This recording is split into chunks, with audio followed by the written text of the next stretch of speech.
what do we got today? We're going to talk about giants in the Grand Canyon. Bonus content, Nathan, for our members only. Put on your members only jacket, your members only 2000s black zip-up sweatshirt you got going there, Nate. That's right. If you were a member, you get to hear this whole show on giants in the Grand Canyon.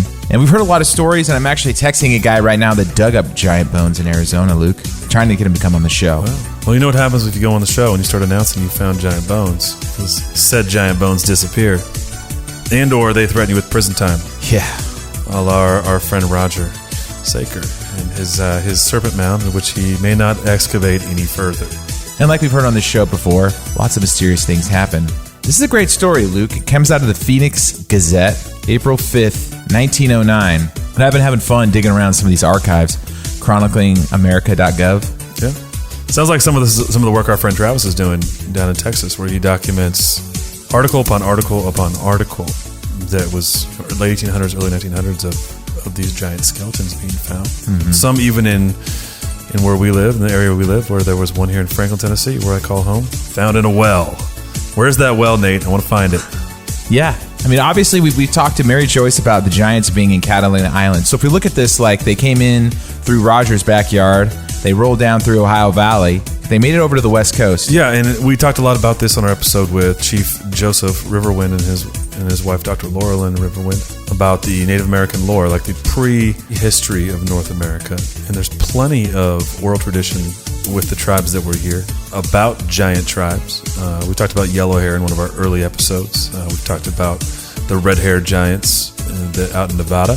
And we have an episode coming up, Derek Olson, and we talk at length about Lovelock Cave and what happened there.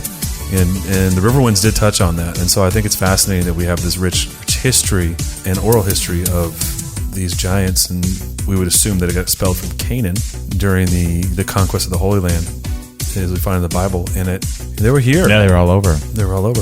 And they were, and we have ancient copper mines in the Great Lakes areas. We have mounds and mound builders and serpent mounds and all the stuff that our friends Judd and Doug Van Dorn love to talk about. Mm-hmm. We're finding these things here on our side of the planet.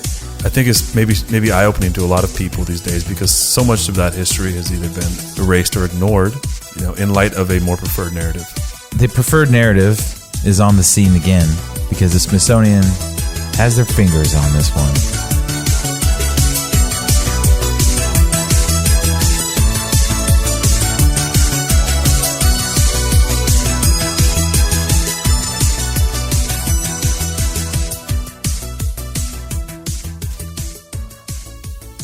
Hey, thanks for tuning in to Blurry Creatures week after week and subscribing to the show. We appreciate it. If you want to become a member and listen to this episode as well as other unreleased episodes and content, you get access to long episodes as well. You get your own RSS feed right to your phone, and everything comes straight to you.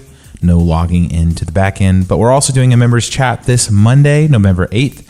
So if you like the show and you want to support Luke and I and keep this thing rolling and help us make more content, blurrycreatures.com/members. We appreciate all you guys for listening. And this is just an extra episode midweek for those who support the show. Thanks so much.